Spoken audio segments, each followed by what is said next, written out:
Hello, my name is Leslie. You think winning the lottery is the best day of your life? For me, it was the start of a war I never saw coming. It wasn't the ticket, the numbers, or even the mind-boggling sum of $42 million that defined my story. It was the certified letter that arrived a week later, with the embossed letterhead of a downtown law firm that turned my dream into a waking nightmare. It claimed that my ex-fiancé, Trent, a man I hadn't spoken to in 2 years, was entitled to exactly half of my winnings. The reason? A marriage certificate dated from a time when we were still together, a document I had absolutely no memory of signing. Before we embark on this incredible journey together, I have a small, heartfelt favor to ask. Please subscribe to my channel, give this video a thumbs up. It costs you nothing but means the world to me. And let me know in the comments which beautiful corner of the world you're watching from. Your support truly makes all the difference. Now, back to Trent. He was my college sweetheart, the man I'd built my entire world around for 6 years. We lived in a cozy little rental in Portland, Oregon, with a leaky faucet and dreams bigger than our bank account. He was charming, ambitious, and knew how to make me feel like the only person in the room. I thought we were endgame. I thought we were forever. Then, one rainy Tuesday, I came home early from my graphic design job to find him with my then best friend Amber, in our bed. The cliché was so painfully real, it felt like a scene from a bad soap opera. The aftermath was brutal. A screaming match, shattered picture frames, and him packing a bag, spitting venom about how I was holding him back anyway. He was gone within an hour, and my world imploded. 2 years of therapy and rediscovering myself later, I was finally okay. And then I bought that lottery ticket. The letter felt impossibly heavy in my hands, the thick paper absorbing the nervous sweat from my palms. Pursuant to Oregon's marital property laws, it read, all assets acquired during the marriage are subject to equitable distribution. Marriage? The words swam before my eyes. I laughed, a sharp, humorless sound that echoed in my empty apartment. It had to be a joke, a sick, twisted prank orchestrated by Trent. He was always one for dramatic, ill-conceived gestures. I was about to toss it in the recycling bin when a photocopied attachment fluttered out. It was a State of Nevada certificate of marriage. There were our names, Leslie Ann Morgan and Trent Michael Holloway. And there, at the bottom, were our signatures, alongside a notary stamp and a date, June 14th, 5 years ago. My blood ran cold. I sank onto my sofa, the springs groaning in protest. I stared at the signature. It was mine. It looked exactly like mine, from the loopy L to the sharp Y at the end. Trent's signature was perfect too. That arrogant, slanted scrawl I'd seen on thousands of checks and birthday cards. How was this possible? We had never been to Las Vegas to get married. We'd talked about it, sure, in that hazy, someday kind of way, but we'd never made concrete plans. A courthouse wedding in Vegas wasn't my dream, and Trent had always wanted a big, showy affair to impress his father. My first call was to my best friend, Maya. She listened patiently as I babbled, my voice cracking with a mixture of rage and fear. "Leslie, breathe," she said, her voice a calming anchor. "This is insane. It has to be fake. Trent is a snake, but forging a federal document? That's next-level sociopath. But the signatures, Maya, they look real, and it's notarized." "Anything can be faked," she insisted. "You need a lawyer, not just any lawyer, a shark. A great white." The next day I found myself in the sterile, mahogany and leather office of Mr. Davies, a man whose online reviews used words like relentless and tactical. He was an older gentleman with sharp, intelligent eyes that seemed to see right through my panicked exterior. I laid the letter and the certificate on his polished desk. He put on a pair of reading glasses and examined the document for a long, silent minute. "Well, Ms. Morgan," he said finally, his voice a low baritone. "On the surface, this is a legally binding document, A notarized certificate from Nevada is generally accepted as valid here in Oregon. The burden of proof to demonstrate it's a forgery will fall squarely on you. My heart plummeted. But we never got married. I was never there. He's lying. I believe you, he said, holding up a hand. But the court doesn't operate on belief. It operates on evidence. Trent Holloway is claiming you two had a secret wedding, perhaps an elopement you decided to keep quiet. It's a plausible narrative, especially if he can produce a witness or two. He cheated on me. He's a pathological liar, I exclaimed, my voice rising. Mr. Davies leaned forward, his expression serious. And we will use that to destroy his credibility. But first, we need to dismantle this piece of paper. Tell me everything you can remember about June of 5 years ago. Specifically, the weekend of the 14th. Where were you? What were you doing? We need to build an alibi so airtight that not even a whisper of doubt can get through. The fight had begun. I wasn't just fighting for my money anymore. I was fighting for my reality. That weekend, Maya came over armed with 2 giant pizzas and a bottle of determined-looking Cabernet. My apartment, which had felt like a sanctuary just a week ago, now felt like a war room.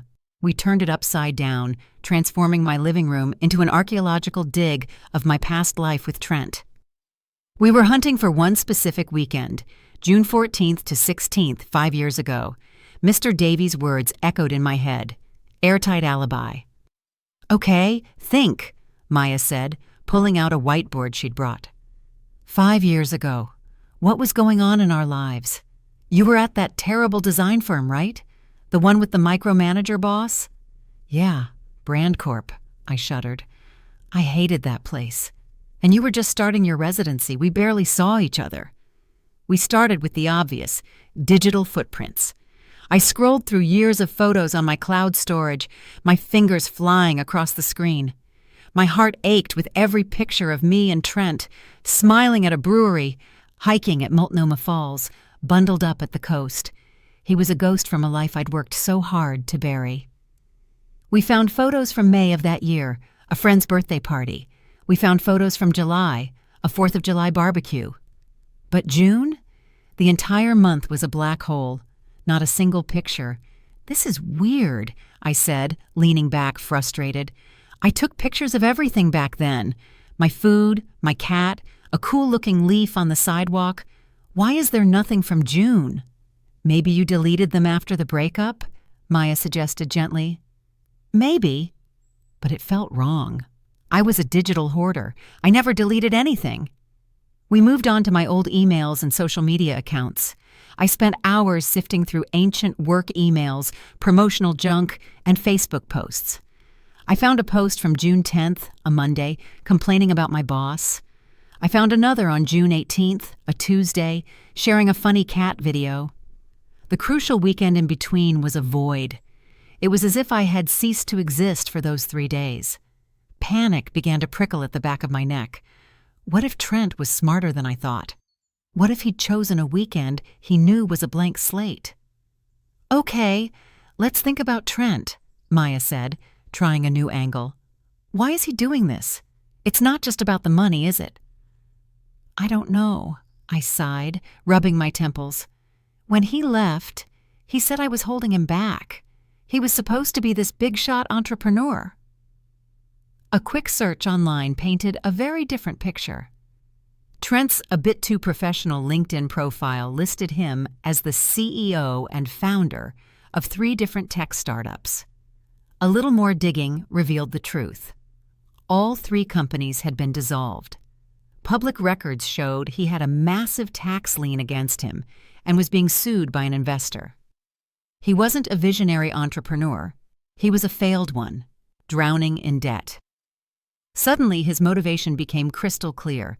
This wasn't about love or what we once had. This was a desperate, calculated cash grab. He wasn't just a cheating ex. He was a cornered animal, and my lottery win was his lifeline. He probably saw the news, my name and picture plastered everywhere, and saw a solution to all his problems. The thought was sickening.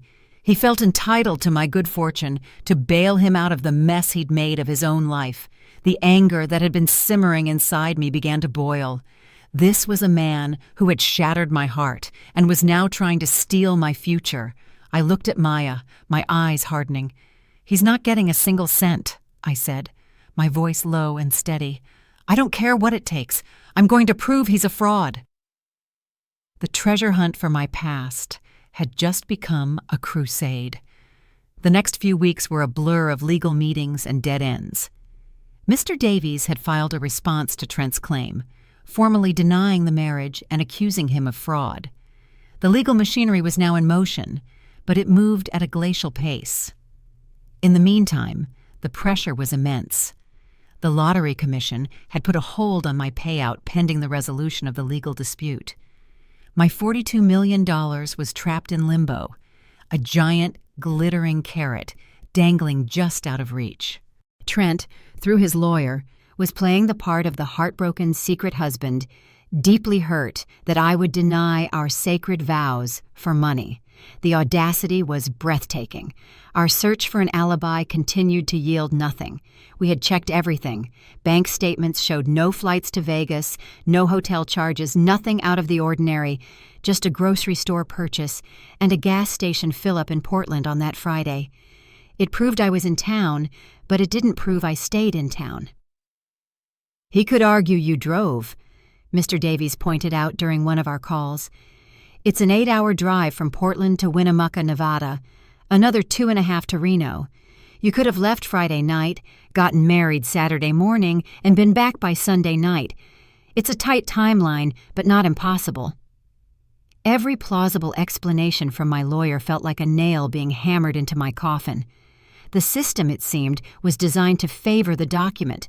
The piece of paper was the truth until I could unequivocally prove it was a lie. My own memory, my own life, was considered hearsay. Doubt, a venomous little weed, began to sprout in the dark corners of my mind. What if I was wrong? The breakup with Trent had been so traumatic. I'd blocked out a lot of that final year.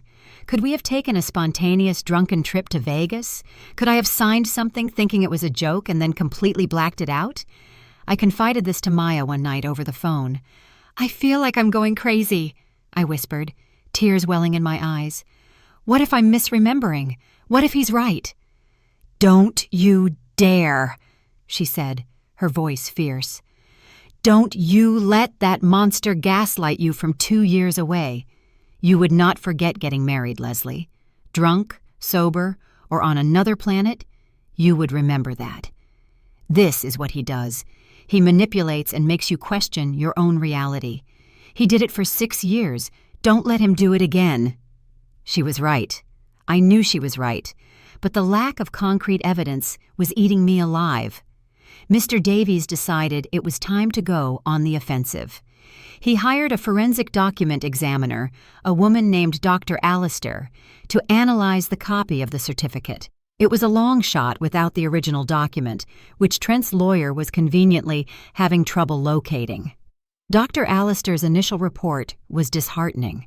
From a high-resolution scan, the signatures appear to have the correct flow, pressure, and individual characteristics of the examples you provided, she explained over a conference call. The digital copy shows no obvious signs of digital manipulation. However, she added, a sliver of hope in her voice, the notary stamp is interesting. The impression is uneven, and there's a slight blurring on the edge. It could indicate a stamp made from a digital image rather than an original physical device. But without the original document, I cannot be certain. It was something, but it wasn't a smoking gun. We needed more. We needed a miracle. And as the days turned into weeks, I was beginning to think miracles were in short supply. The breakthrough came from the most unexpected place. It wasn't in a digital file or a bank statement. It was in a dusty, forgotten box in the back of my closet, tucked behind old winter coats and shoes I hadn't worn in years.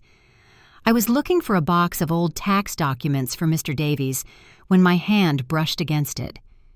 It was a plain cardboard box labeled "Sentimental Crap." With a sigh, I pulled it out, figuring I might as well go through it one last time before giving up for the night. The box was a time capsule of my life with Trent. Old concert tickets, dried-up corsages, goofy photo booth strips, and a stack of letters and cards. My heart twinged. It was a monument to a love I thought was real. I was about to close the lid, the memories too painful, when a small, leather-bound journal caught my eye. I didn't even remember keeping it. My curiosity got the better of me. I opened it, and my breath caught in my throat. It was a travel log. My handwriting, younger and more optimistic, filled the pages. It detailed little trips we had taken together. A weekend in Seattle, a trip to the Oregon coast, and then I saw the entry I was looking for. The date at the top of the page was June 14th, 16th. My hands started to shake. Weekend at Whispering Pines, the entry began. Rented that little A-frame cabin Trent found on VRBO, just past Mount Hood.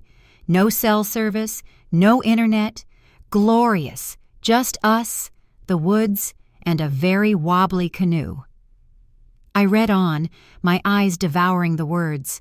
I had described the entire weekend in meticulous detail. I wrote about the smell of the pine trees after the rain, the terrible instant coffee we brought, the board game we played by the fire, how Trent tried to fish and only caught a snagged log. And at the end of the entry for Saturday, June 15th, the supposed day of our Las Vegas wedding, I had written, "Spent all day hiking the trail to Mirror Lake. Trent complained the whole way, but the view of the mountain was worth it. Back at the cabin by 5, totally exhausted. Made chili and fell asleep watching an old DVD." It was a perfect, detailed, irrefutable alibi. We weren't in Nevada getting married. We were 2 hours east of Portland, completely off the grid, in a cabin in the middle of a national forest. I fumbled for my phone, my fingers trembling as I dialed Maya. "I found it," I gasped when she answered. "I found the proof. He's done." The next morning, armed with this new information, I felt a surge of adrenaline I hadn't felt in years. We had a new target: find proof of that cabin rental. The journal was great for my own peace of mind, but a court would see it as anecdotal. We needed a receipt, a booking confirmation, something official. The VRBO account had been Trent's, and it was long since deleted. I called the rental company for the cabin, but their records only went back 3 years. It felt like another dead end. Then I had a flash of inspiration. I pulled up my old online banking portal, the one I hadn't used in ages, but thankfully still had access to.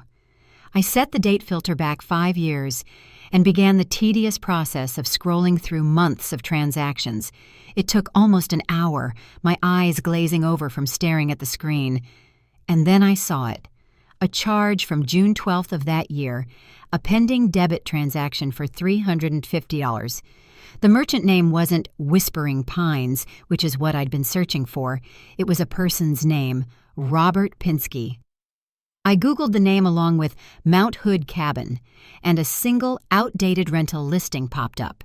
It was a personal site, not a big company. The owner of the Whispering Pines cabin was a man named Robert Pinsky. Trent hadn't used a corporate rental site. He'd found a private owner to save a few bucks. That single transaction was the thread that was about to unravel his entire lie. Armed with the journal entry and the bank transaction, I felt like a different person walking into Mr. Davies' office. The desperate, anxious woman from a month ago was gone, replaced by someone with a core of steel. I laid the journal and the printed bank statement on his desk. He read the entry, looked at the transaction, and a slow, satisfied smile spread across his face. "Mr. Pinsky," he said, tapping the paper, "this is our man, and Mr. Holloway has just committed perjury." Mr. Davies explained the next step. In his sworn affidavit, Trent had claimed we flew to Las Vegas on the morning of June 14th and stayed at the Bellagio. He'd even provided a fake hotel confirmation to his lawyer. He had built a detailed, fictional weekend. Our evidence didn't just give me an alibi, it directly contradicted his sworn testimony. The first move was to contact Robert Pinsky. Mr. Davies hired a private investigator who tracked him down in less than a day. He was a retired schoolteacher living in a suburb outside Portland. He was initially wary, but when the PI explained the situation, he remembered us. "Oh yeah, the young couple," he said, according to the PI's report. The fellow was real slick, a talker. The girl was quieter. I remember them because they left a real nice note and a bottle of wine. I still have the guest book they signed. A guest book. It was a godsend. The PI went to his house and took high-resolution photos of the page. There it was, dated June 16th. "Thank you for a wonderful, disconnected weekend. Just what we needed. Leslie and Trent." My signature was a perfect match to the one on my driver's license. Trent's was a match to the one on the fraudulent marriage certificate. We now had him signing 2 different documents in 2 different states on the same weekend. The second move was a legal filing, a motion to compel. We demanded that Trent produce the original marriage certificate for forensic analysis by Dr. Allister.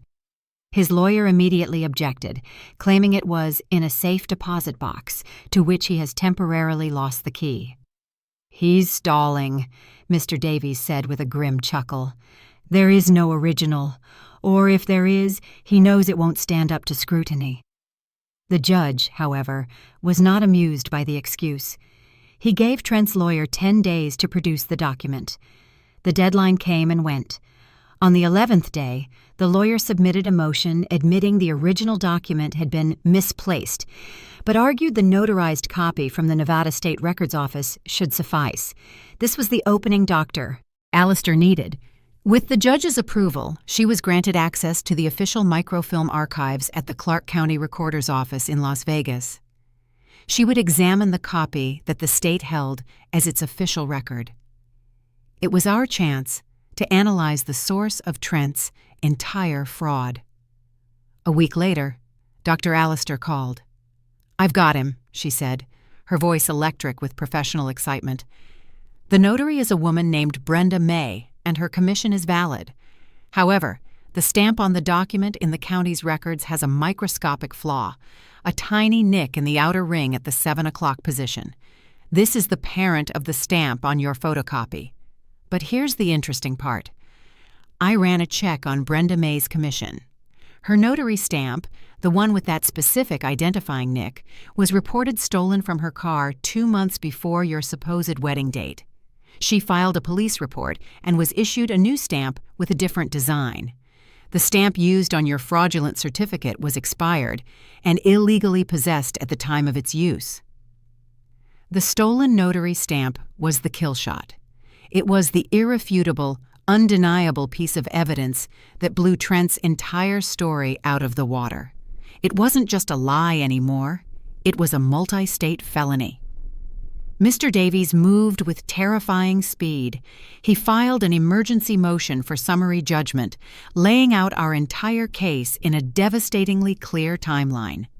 Exhibit A, my travel journal. Exhibit B, the bank statement showing payment to Robert Pinsky.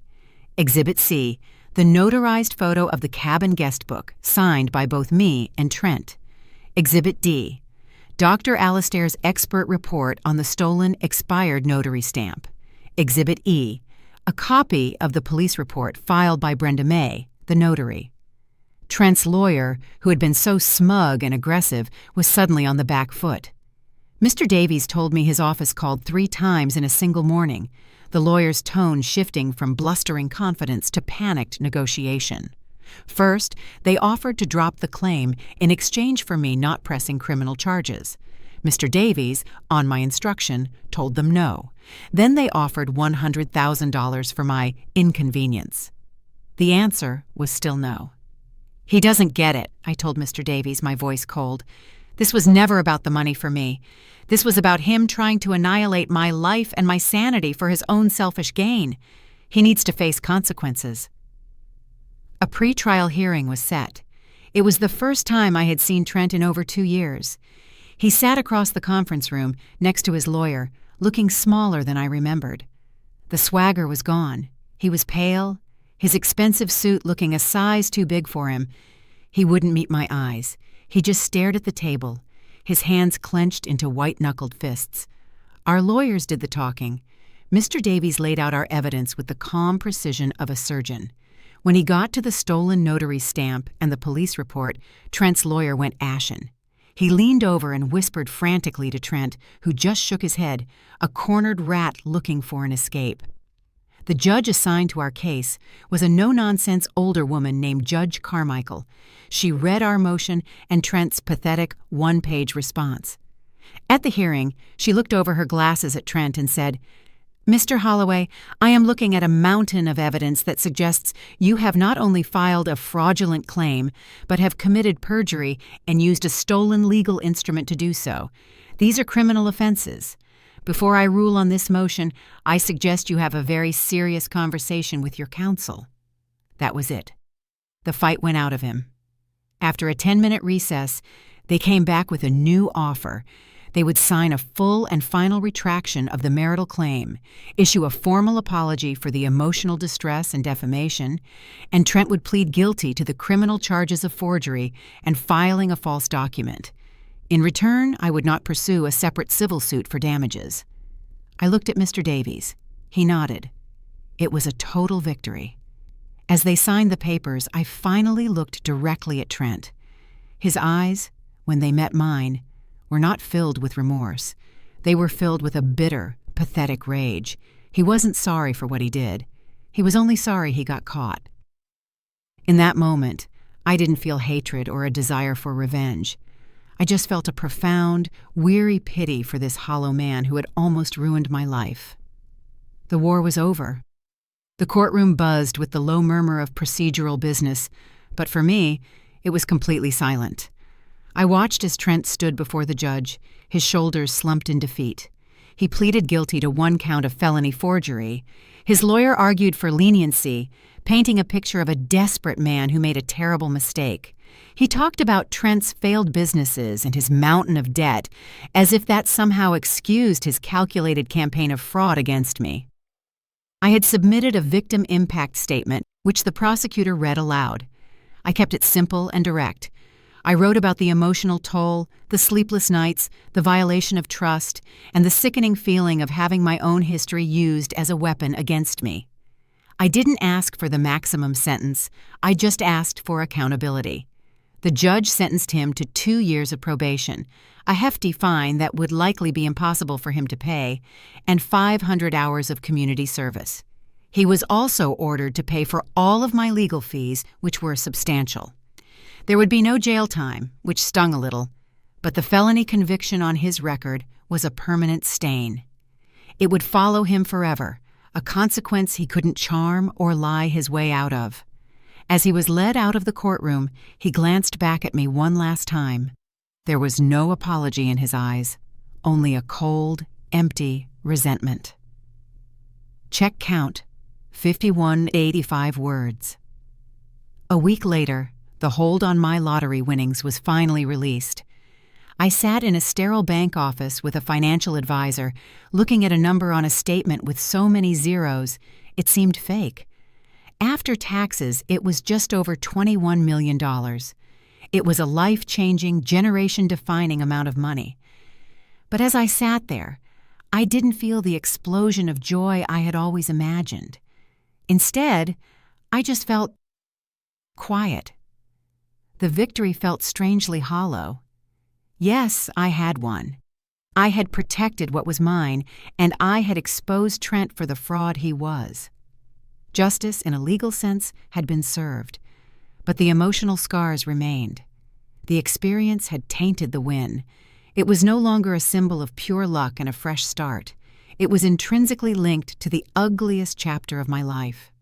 It was a reminder of how deep betrayal could cut, and how a person I once loved could become a monster. Maya threw me a small, "You're finally a millionaire" party. Our friends were ecstatic for me, popping champagne and talking about all the amazing things I could do. I smiled and laughed along with them, but a part of me felt disconnected, like I was watching my life from behind a pane of glass. When everyone had left, Maya stayed to help me clean up. "You okay?" she asked, stacking plates. "I think so," I said honestly. "It's just not what I expected.